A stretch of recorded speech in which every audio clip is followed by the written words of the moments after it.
Hello students, मैं अनूप राठौर आप सभी का अपने यूट्यूब चैनल पर स्वागत करता हूं। आज आप ट्वेल्थ का लेसन पढ़ने वाले हैं। फर्स्ट लेसन हमारा ट्वेल्थ में है जनन या रिप्रोडक्शन।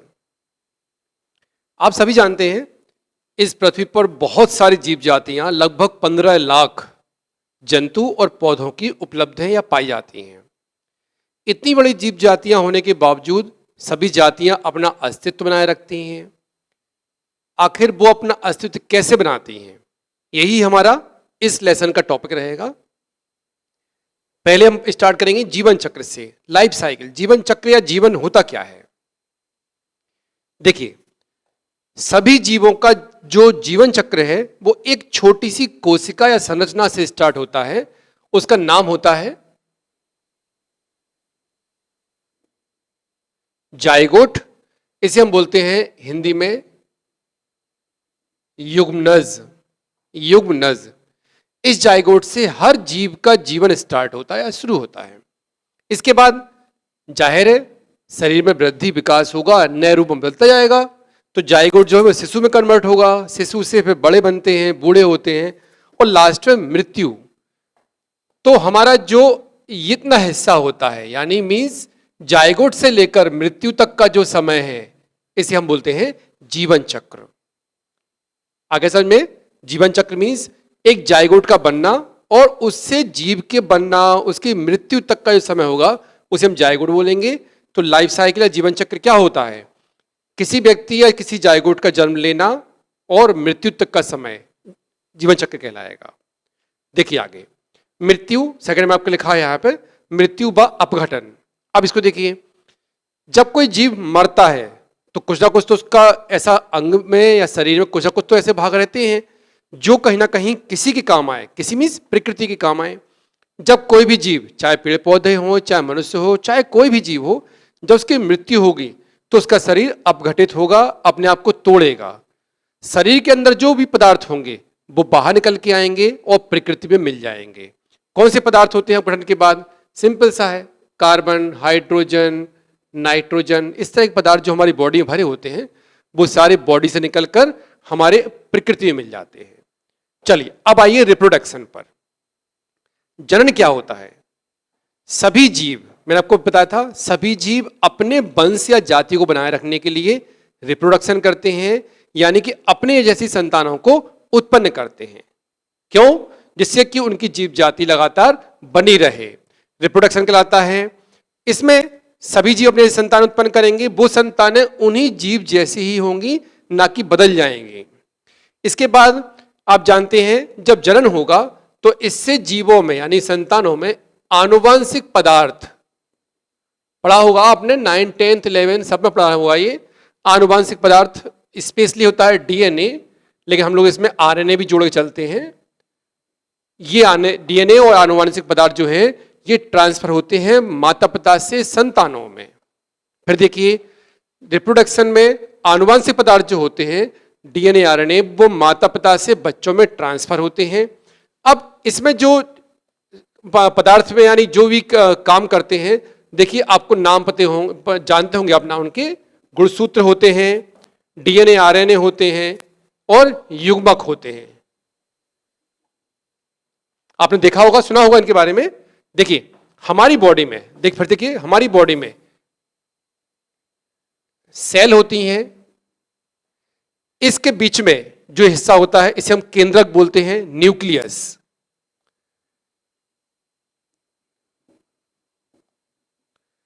इस न्यूक्लियस को हम जब लार्ज करेंगे तो इसके अंदर बहुत सारे ऐसे धागे समान रचनाएं होंगी। इनको हम नाम देते हैं क्रोमेटिन। क्रोमेटिन धागे कहलाते हैं। ये जो धागे हैं ये दो चीजों से मिलकर बनते हैं, डीएनए प्लस हिस्टोन प्रोटीन। देखिए ध्यान से, डीएनए प्लस हिस्टोन प्रोटीन। अब जो डीएनए है, इस डीएनए के, आपने डीएनए का डायग्राम देखा होगा, लगभग ऐसा एक डायग्राम बनता है इस तरह से डीएनए। तो डीएनए के जो पार्ट होते हैं इनको हम बोलते हैं जीन्स। फिर देखिए हमारे शरीर में या किसी भी जीव के शरीर में जो भी आनुवांशिक पदार्थ डीएनए है, उस डीएनए का मुख्य भाग या मुख्य क्रियात्मक भाग जीन्स होता है। यही जीन्स जो है वो हमारी बॉडी के सारे लक्षणों को संतानों में ट्रांसफर करते हैं। तो देखिए फिर से टॉपिक क्या था हमारा, रिप्रोडक्शन क्यों होता है, जिससे कि हर एक जीव अपने ही संतानें उत्पन्न कर सके। इस रिप्रोडक्शन में डीएनए, आरएनए, गुणसूत्र, युग्मक इस तरह के वर्ड काम करते हैं, यानी इस तरह की चीजें काम करती हैं। डीएनए, आरएनए बता दिया मैंने आपको। गुणसूत्र जो होते हैं, हमारी कोशिकाओं में गुणसूत्र होते नहीं हैं। गुणसूत्र तब बनते हैं जब कोशिका विभाजन करती हैं, नहीं तो पूरे टाइम पर सिर्फ क्रोमेटिन धागे होते हैं। क्रोमेटिन धागे बनते हैं डीएनए से और हिस्टोन प्रोटीन से। इसके बाद डीएनए के पार्ट होते हैं जीन्स। तो इस तरह से ध्यान से देख लीजिए, इस तरह से हमारे शरीर में आनुवांशिक पदार्थों का ट्रांसफर होता है। चलिए अब आगे देखते हैं, आखिर जनन के उद्देश्य क्या होते हैं, क्यों कोई जीव जो है वो जनन करते हैं। देखिए यहां पे एक युग्मक बर्ड भी है, ये मैं अभी आपको समझाता हूं बाद में, पहले आप नेक्स्ट टॉपिक देखिए।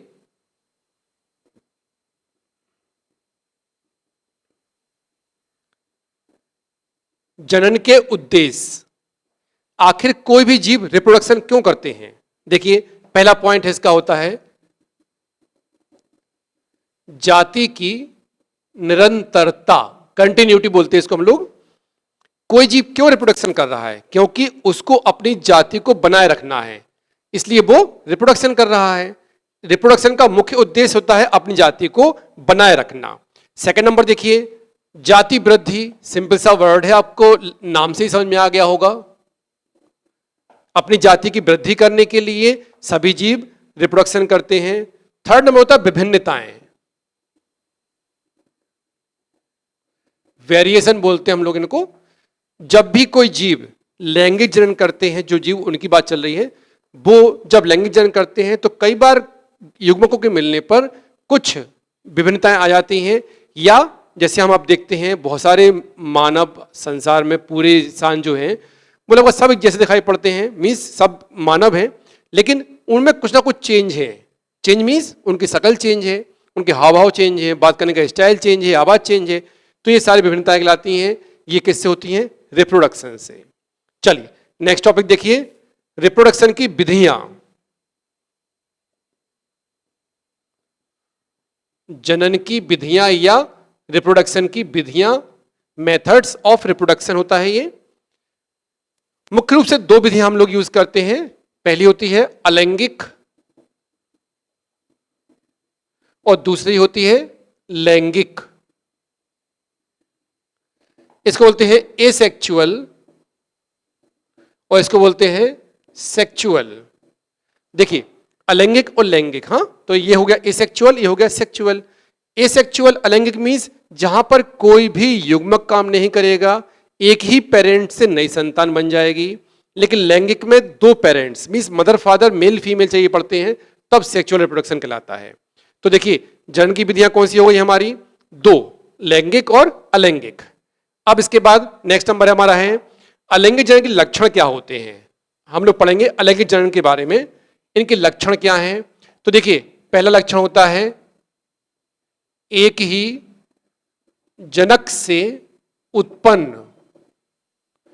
देखिए मैंने आपको बताया था अलैंगिक जनन में कोई जरूरत नहीं होती है कि दो पेरेंट्स यानी कि मदर फादर या मेल फीमेल ही हों, सिर्फ एक ही जीव से नए जीव उत्पन्न होते हैं।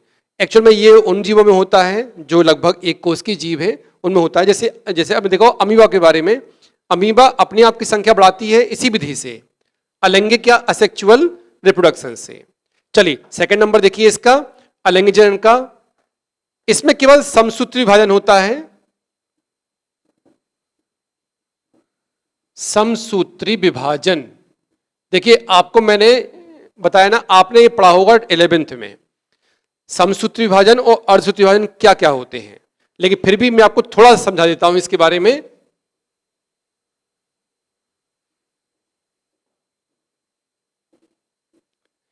देखिए हमारे शरीर में दो प्रकार की कोशिकाएं होती हैं। पहली कोशिका होती है उसे हम बोलते हैं कायिक कोशिका, और दूसरी होती है जनन कोशिका, इसे बोलते हैं सोमैटिक सेल, और इसे बोलते हैं रिप्रोडक्टिव सेल।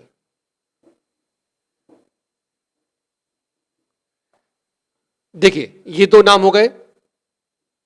ये कोशिकाएं जब विभाजन करेंगी तो हमारी शरीर में वृद्धि होगी, ये हमारे शरीर की वृद्धि करती हैं, और जब ये विभाजन करती हैं तो इनसे हमारे शरीर बनते हैं युग्मक, इसे हम बोलते हैं गैमीट्स। देखिए ये हमारे शरीर में गैमेट बनाती हैं। अब इसको देखिए, इसमें क्या होता है, इसमें मान लीजिए हर एक कोशिका में 46 क्रोमोसोम है, 46 गुणसूत्र हैं। जब ये विभाजन करेंगे तो इस तरह से ये 46 ही पहुंचेंगे, क्योंकि ये अपने आप को डबल कर लेंगे विभाजन करने से पहले। ये हमारे शरीर में वही सेम कोशिकाएं बन जाएंगी। लेकिन इसमें क्या होगा, इसमें 46 गुणसूत्र वाली कोशिका जो है वो पहले करेगी 23 और 23 में डिवीजन। ये हमारा कहलाएगा अर्धसूत्री विभाजन। इसके बाद फिर ये अपने आप को डबल कर लेंगे, फिर 23 में कन्वर्ट हो जाएंगी, यहां हो जाएगा समसूत्री विभाजन। तो इस तरह से हमारी 4 जो कोशिकाएं बनेंगी यह कहलाएंगी हमारी युग्मक। ध्यान रखना, इसमें होता है समसूत्री विभाजन और इसमें होता है अर्धसूत्री विभाजन। तो आपको समझ में आ गया होगा कि अलैंगिक प्रजनन में ये विभाजन नहीं होते हैं, सिर्फ इन्हीं से कोशिकाएं अपने आप को डबल करती हैं। हर डबल करने वाली कोशिका एक नए जीव के रूप में बन जाती हैं। नर युग्मक, मादा युग्मक, मेल गैमीट, फीमेल गैमीट, ये आपको पढ़ाऊंगा मैं जब आपको लैंगिक जन्म पढ़ाएंगे। अभी आप यहां देखिए समसूत्री विभाजन इनमें होता है। 3rd नंबर देखिए, इनमें युग्मक निर्माण नहीं होता।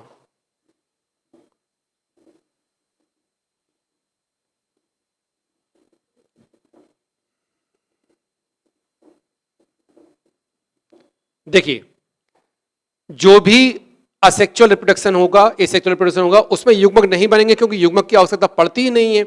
सिंगल पेरेंट से बनने वाले जीव हैं तो इसमें ये नहीं बनते। इसमें सिर्फ समसूत्री विभाजन होता है, अर्धसूत्री विभाजन नहीं होता है। 4th पॉइंट देखिए इसका,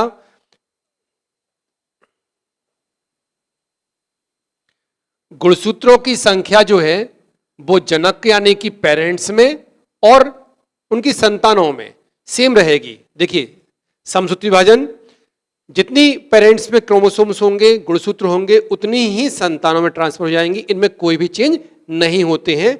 ये असेक्सुअल रिप्रोडक्शन की विशेषता होती है। इसके बाद जो गुणसूत्र हैं, संख्या है, इसके बाद जो जीन्स हैं, ये सब पेरेंट्स में और उनकी संतानों में एक जैसे ही होते हैं। इनमें रिप्रोडक्शन, नेक्स्ट नंबर देखिए, इनमें जो जनन है वो बहुत तेजी से होता है, यानी कि तीव्र गति से होता है। एसेक्सुअल रिप्रोडक्शन करने वाले जो जीव होते हैं वो बहुत तेजी से अपने आप को डबल या उससे भी संख्या बढ़ाते जाते हैं। इसीलिए जब हम लोग बीमार होते हैं बैक्टीरिया वायरस से या किसी भी छोटे से सूक्ष्म जीव से, तो उनकी संख्या बहुत तेजी से हमारी बॉडी बढ़ती है, क्योंकि वहां पर एसेक्सुअल रिप्रोडक्शन की वजह से वो बहुत तेजी से अपनी संख्या को बढ़ाते हैं। चलिए आज के लिए इतना ही काफी है। वीडियो कैसा लगा आपको, आप ध्यान से मुझे बताएं।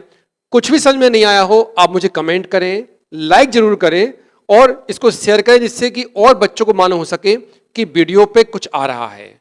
सब्सक्राइब कर लें चैनल को, जिससे कि मैं जो वीडियो अपलोड करूं तुरंत आपके सामने वो आ जाए। चलिए धन्यवाद।